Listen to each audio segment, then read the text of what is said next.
Olá pessoas, eu sou Rodolfo Castrezana, também conhecido como Nerd Rabugento, último crítico honesto do YouTube, sejam bem-vindos ao meu estúdio. Tem uma coisa certa na carreira de Quentin Tarantino, que completa 61 anos hoje, é que ele não deixa ninguém que assiste aos seus filmes indiferente. Nascido em 27 de março de 63 em Knoxville, Tennessee, e com seus mais de 30 anos de carreira, ele é adorado por alguns, odiado por outros e invejado por uma lista infinita de cineastas. Seus 10 filmes, que ele considera 9, foram estudados, mastigados e consumidos em massa, e ele se tornou uma marca, um gênero e um verbete de dicionário. Quando alguém faz um filme que imita, homenageia ou lembra alguma obra dele, pode-se usar o adjetivo tarantinesco. Isso é oficial, tá no dicionário Oxford de inglês. Sem contar que a sua história pessoal é uma das maiores histórias de sucesso de Hollywood, um atendente de locadora que nunca fez faculdade, consumidor voraz de filmes, um nerd de cinema que se tornaria a maior referência do cinema independente. O cinema americano se reinventou no final dos anos 60, começo dos anos 70, mas isso havia se perdido na cabeça do público quando Quentin Tarantino surgiu e trouxe de volta um estilo cinematográfico que tinha saído de moda. Ele se tornou da noite pro dia a coisa mais próxima de uma estrela do rock que a indústria cinematográfica poderia ter, e para mim é basicamente obrigatório assistir aos seus filmes numa tela de cinema. Ele se rebela contra a narrativa convencional, zomba de rótulos e destrói clichês. E há muito tempo ele prometeu que faria apenas 10 filmes. Cá entre nós, ele já fez os 10, mas ao contrário de Pelé, que contava oficialmente todos os gols que marcava mesmo em amistosos e jogos de várzea, Quentin Tarantino conta Kill Bill e como um só filme, e com a sua genialidade ele pode, até para colocar uma mística ainda maior na sua persona pública. Seu 10º filme já está em produção e só saberemos se ele vai cumprir a sua promessa de não fazer mais filmes com o tempo. Mas como hoje é o aniversário desse gênio cinematográfico, eu decidi fazer uma pequena homenagem com essa lista dos melhores filmes de Quentin Tarantino, do pior ao melhor. Vale lembrar que a lista que vem a seguir é uma mistura de análise, técnica e o gosto desse que vos fala. E ainda assim, não foi fácil ranquear não, viu? E a sua lista de filmes do Tarantino pode ser completamente diferente da minha, mas numa coisa eu sei que a gente concorda. É uma delícia assistir aos filmes dirigidos por Quentin Tarantino. Nenhum filme do Tarantino deve ser subestimado, mas Jack Brown talvez tenha sido seu filme com a recepção mais morna de todos desde o seu lançamento. Muita gente nem se lembra que esse filme é dele. Foi lançado em um ótimo momento da sua carreira, logo depois de Amor a Queima-Roupa, escrito por ele e dirigido por Tony Scott, e Pulp Fiction, e ele estava muito em alta, e as expectativas em relação ao seu próximo filme estavam nas alturas. O lance é que enquanto Pulp Fiction era transgressor, Jack Brown parecia um romance de meia-idade, um tanto alegre e descontraído e com pouca inspiração. Chegou-se a cogitar na época se ele tinha perdido seu poder de encantar o público. O lance é que esse foi o seu único filme que não teve uma história original que saiu da cabeça dele. Talvez por isso tenha saído mais fraco, mas ainda assim precisa ser visto, pois não envelheceu mal. Como assim? Django Livre assim já? Pois é. Não me pergunte o motivo, mas eu nunca me conectei com essa obra, já assisti várias vezes, nunca funcionou. Eu não sei se é o ritmo, eu não sei se é a abertura sem graça, eu realmente não sei o motivo. Django Livre é um dos que eu menos gosto, mas eu não tô dizendo que é um filme ruim, longe disso. Uma das extravagâncias de Quentin Tarantino é pegar atores famosos e usá-los de maneira subversiva. Tipo, ele pegou o John Travolta e fez dele um gangster complicado. Depois ele pegou um dos maiores atores de todos os tempos, Robert De Niro, e transformou num maconheiro preguiçoso que servia mais para fazer as piadas funcionarem do que qualquer outra coisa.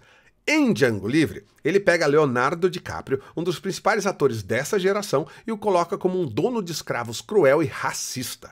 Mas é claro que essas subversões não são para diminuir os atores, longe disso. Na pouca meia hora em que o personagem Calvin Kendall, do DiCaprio, aparece, ele rouba completamente a cena. O primeiro faroeste da carreira de Tarantino é indiscutivelmente o seu filme mais polêmico, e eu às vezes me pergunto se ele não mordeu um pedaço maior do que ele poderia mastigar em seu pequeno épico autoindulgente. Sem contar sua mania de imitar o Hitchcock e fazer uma participação especial, aqui talvez a pior de todas até agora. Mas a pergunta que não quer calar é: existe alguma lição de moral, além do prazer pela vingança, nessa obra que parece carregar uma mensagem contra a escravidão? Eu tenho lá minhas dúvidas. O Tarantino disse o seguinte numa entrevista: A Prova de Morte deve ser o pior filme que eu já fiz, mas se isso foi o pior que eu já fiz, eu tô tranquilo. Mas eu tenho que concordar com ele. Se A Prova de Morte for o seu pior filme, ele tá muito bem, até porque eu adoro esse suspense em alta velocidade. O filme faz parte de um projeto chamado Grindhouse, e A Prova de Morte passaria nos cinemas logo depois de Planeta Terror, do seu amigo de longa data Robert Rodrigues numa sessão dupla especial, uma tentativa de homenagear e reviver uma experiência cinematográfica que rolava muito nos anos 70. É uma carta de amor aos filmes de baixo orçamento, com carros dos anos 60 e 70, que ele devorava quando era balconista de locadora.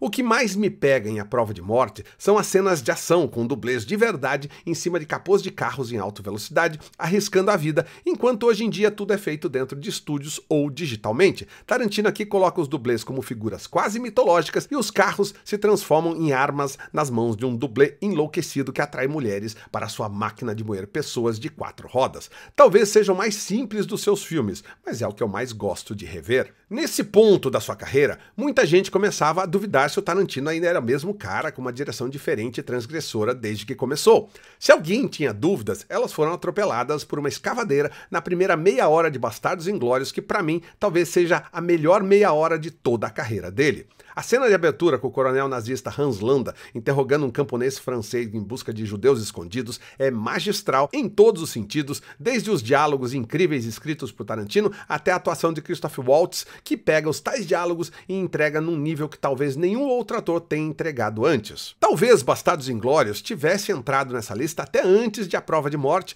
mas eu gosto tanto dessa abertura que ele galgou alguns degraus. O filme também é conhecido como sendo a primeira vez que Tarantino decidiu reescrever a história ao seu gosto. É uma comédia sombria, exagerada, que poderia ter dado muito errado, com uma violência que lembra em alguns momentos os desenhos do Pernalonga e Patolino, só que com muito sangue. É uma grande bobagem de 2 horas e meia, legal pra cacete, que tem um ritmo vertiginoso que para respirar em alguns momentos sem perder o passo. A maior virtude de Era Uma Vez em Hollywood é o lance dele ser o filme que menos parece um filme do Tarantino. Durante toda a sua carreira, ele sempre teve uma necessidade quase infantil de se afirmar, de mostrar a sua capacidade, de tentar chocar o público de alguma maneira. Por mais legais que todos os seus filmes fossem, havia uma sensação de insegurança para ele se provar conhecedor de cinema o tempo todo. Aqui, ele parece um cineasta mais maduro, mais controlado, mas sem deixar de lado algumas manias, como os close-ups e as referências para ilustrar o que a gente vê na tela o tempo todo. Sem contar que ele se diverte ao imaginar como era o cinema que ele venerava quando adolescente. E ele traz de volta personagens que são importantes para ele, como os dublês, e ele joga na cara do público um monte de nomes de atores desconhecidos que ninguém se importa novamente, só para mostrar que ele conhece todo mundo, e ele muda de novo a história ao seu bel prazer. Era Uma Vez em Hollywood mostra um diretor mais experiente, em paz consigo mesmo, que celebra uma época e uma cidade que ele sempre adorou e que ficou para trás. Mas não pensem que isso foi uma despedida dessa Los Angeles dos anos 60, 70. Pelo que eu sei, o seu próximo e último filme se passará na mesma época. Antes que eu tome alguma pedrada por colocar Cães de Aluguel nesse ponto da lista, eu tenho que me defender. Cães de Aluguel praticamente remodelou o cinema americano, escrito e dirigido por um sujeito de 29 anos que nunca tinha estudado cinema antes, quase sem dinheiro e que precisou da ajuda de Harvey Keitel, que mexeu os pauzinhos por trás dos panos para que esse filme saísse do papel. Sua estreia em 1992 se tornou uma referência e deu tão certo que uma pá de novos diretores conseguiram produzir os seus primeiros filmes só porque os estúdios sonhavam em descobrir o próximo Tarantino, coisa que nunca aconteceu. E 32 anos depois, ainda é difícil definir a importância de Cães de Aluguel como ponto de mudança cultural. Em pouco mais de meia hora, o Tarantino destruiu todas as fórmulas genéricas e trouxe um cinema mais intelectual para uma massa maior de público embaixo do mesmo teto, com direito a uma cronologia não linear, violência gráfica e diálogos afiadíssimos que seriam a base de todos os seus filmes daí pra frente. Mas, apesar de toda a importância, referência e influência, Tarantino ainda engatinhava como diretor e precisava comer um pouco mais de feijão e conseguir mais dinheiro para fazer as coisas como ele sempre quis. Cães de Aluguel poderia estar num ponto maior nessa lista? Poderia. Deveria, mereceria, mas eu sou honesto e eu acho que é importante respeitar o seu crescimento como cineasta. Novamente, eu sei que vai ter gente desconcordando comigo, mas a minha experiência dentro de um cinema com 8 Odiados talvez tenha sido a melhor de todas dentro da filmografia do Tarantino. Tarantino nunca escondeu a sua adoração por Ennio Morricone, e eu tenho certeza que para ele foi um sonho que se tornou realidade poder usar a trilha sonora do lendário compositor italiano em seus próprios faroestes. Aqui, ele, ao bom e velho estilo tarantinesco, pega uma época do faroeste, retrabalha e entrega o seu próprio ponto de vista. Os 8 Odiados é a homenagem que Tarantino fez a um dos melhores filmes de terror terror de todos os tempos, O Enigma do Outro Mundo, e tem basicamente o mesmo enredo, um grupo de personagens em um lugar isolado de onde não podem fugir, tentando descobrir quem é o verdadeiro vilão, sob a música de Ennio Morricone. É uma arapuca de mentiras, artimanhas, dúvidas, enquanto um bando de caçadores de recompensa, escritos ao melhor estilo Tarantino, longe de serem bons ou cumpridores da lei, joga com o público o jogo do detetive, em que a gente precisa descobrir quem é quem, enquanto rói as unhas na dúvida do que pode acontecer a seguir. Eu sei que talvez seja longo demais, quase 3 horas de duração, e se desenvolve no ritmo lento, que exige uma certa paciência do público. Mas esse ritmo é proposital, serve para desenvolver a trama recheada com personagens interessantes e o resultado final é carregado com um cinismo delicioso, uma surpresa e um clímax final único na sua carreira. Para todos os efeitos, eu preciso respeitar o diretor, apesar de eu não concordar, eu vou considerar Kill Bill 1 e 2 um filme único, um roteiro tão grande que precisou ser dividido em 2 volumes para se transformar em uma obra comercialmente viável. Mas eu acho mesmo que é um truque, o Tarantino usou isso para poder fazer mais um filme antes da anunciada aposentadoria. Aliás, para deixar o truque mais crível, ele mesmo lançou em Cannes um corte de Kill Bill com 4 horas, juntando as 2 partes, chamado O Inteiro Caso Sangrento, que você encontra nas interwebs da vida se você procurar com jeito. Eu disse antes que Quentin Tarantino pode ser considerado um astro do rock do cinema, então Kill Bill, sem dúvida, é o seu solo de guitarra. É uma obra urgente, com pressa, com um diretor que precisa ainda se provar para os críticos e para um público que ele é sim o escolhido, e temos aqui talvez a melhor colcha de retalhos da cultura pop de toda a sua carreira. A lista de referências e homenagens a filmes de luta, suspense, de vingança, kung fu, super-heróis, séries de TV e desenhos animados está literalmente por todo canto. E que ninguém nos ouça, eu posso afirmar sem medo que não existe outra obra única como Kill Bill, nem mesmo algo parecido. É um exercício de roteiro incrivelmente bem escrito que se aproveita das referências de dezenas de filmes para montar uma linha do tempo racional e confusa, sem nunca deixar o espectador para trás, com diálogos incríveis, violência estilizada ao extremo, atores que se mesclam com seus personagens e uma direção afinadíssima. Kill Bill é o filme mais impressionante de Quentin Tarantino e é muito difícil ignorar isso.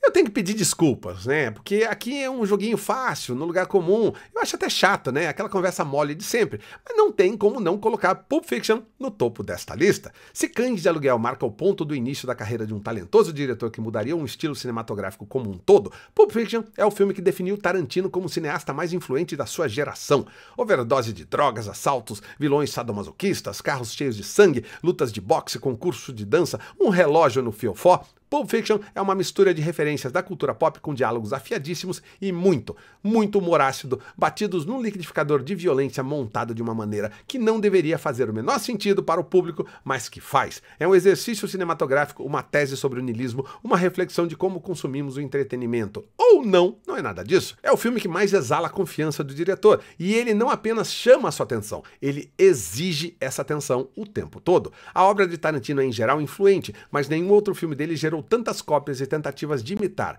e é aquele respiro que o cinema precisava, que não respeitava as regras estabelecidas e que reescreveu a história. 30 anos depois, todos os elementos da trama continuam vivos, sem terem enfraquecido um único dia. Vira e mexe, alguém levanta aquela questão do que tinha dentro da mala, ou a gente lembra a citação bíblica, que foi homenageada até em filme da Marvel, e a gente pensa em quão deliciosos deviam ser aqueles hambúrgueres ou os milkshakes que a gente via na tela. Então, é por isso que Pulp Fiction está no topo dessa lista, e isso não é nenhuma surpresa.